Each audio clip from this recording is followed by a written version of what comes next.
Donc, quand je dis que j'ai la foi, ma foi ne va pas rester dans une version spirituelle et mentale. Elle va s'exprimer de façon matérielle. Quelqu'un dit Amen. Je crois, donc j'agis. Si je crois que Dieu va me donner une voiture, que j'ai une amie qui a les bons d'essence, je commence à lui demander les bons d'essence.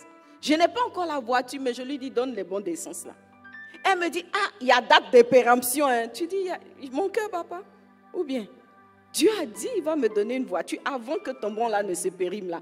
L'essence là va rentrer dans ma voiture.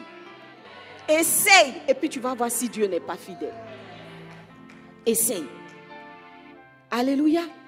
Et par rapport à ça, je vais vous rendre un témoignage.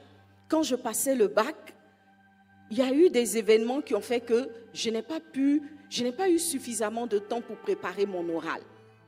Et je crois qu'on avait 8 ou 7 ouvrages à réviser. Alors moi, j'ai décidé par la foi, n'est-ce pas,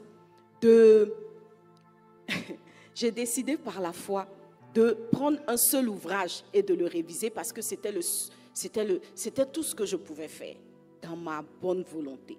Mais je croyais, j'ai prié, j'ai dit au Seigneur, je sais que cet oral-là, tu vas me donner une bonne note. Et je sais que c'est ce que moi, je connais là, qu'on va me donner à l'examen. Alors donc, qu'est-ce que j'ai fait? Dans les 7 ou 8 ouvrages à étudier, j'ai choisi un. Et j'ai bossé tout cet ouvrage-là. Mais j'étais confiante. Je me suis dit, oh, il ne peut pas me donner autre chose. Le professeur là, il ne peut pas me donner autre chose. Alors, je suis arrivée à l'oral avec mon ouvrage dans la main. Parce que c'est ça que j'avais bossé. Donc, j'arrive, c'est mon tour de passer. Donc, je vais devant l'examinateur avec mon ouvrage. Ça fait plus de 20 ans, donc j'ai un peu oublié les titres. Je suis arrivée avec mon ouvrage à la main. Donc, quand on arrive, normalement, il y a des papiers là, et dans un truc, et puis tu tires l'ouvrage sur lequel tu vas exposer. Donc, moi, quand je suis arrivée, j'avais mon ouvrage en main et j'ai déposé ça sur sa table. Et donc, le professeur me dit, ah, d'accord, c'est sur ça que tu veux que je t'interroge. J'ai dit oui.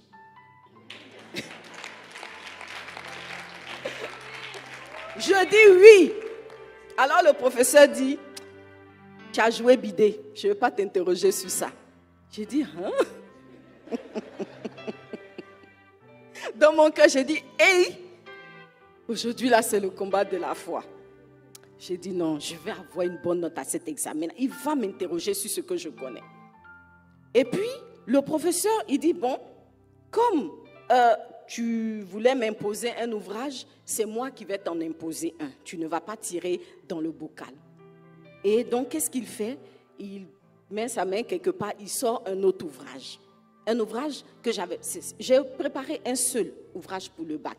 Donc, il sort un autre ouvrage.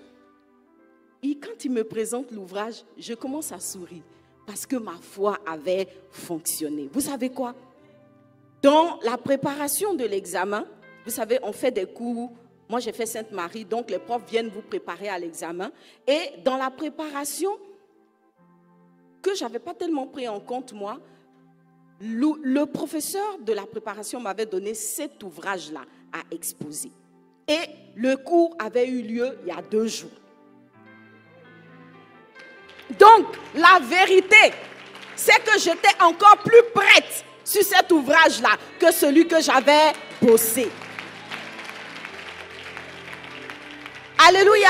L'autre, j'avais bossé, on ne m'a pas interrogé, je n'ai pas exposé, on ne m'a pas corrigé. Mais celui que le professeur a choisi là, j'avais bossé, on m'avait interrogé, on m'avait corrigé. Donc, j'étais juste trop prête. Alléluia. Demande-moi combien j'ai eu à cet examen. 18 sur 20, tranquille. Alléluia. Dis, ça marche. Ça marche. La foi doit être physique. Elle doit être physique. Ça veut dire qu'il y a une action qu'on peut regarder, on peut toucher et on dit que tu as la foi. Alléluia.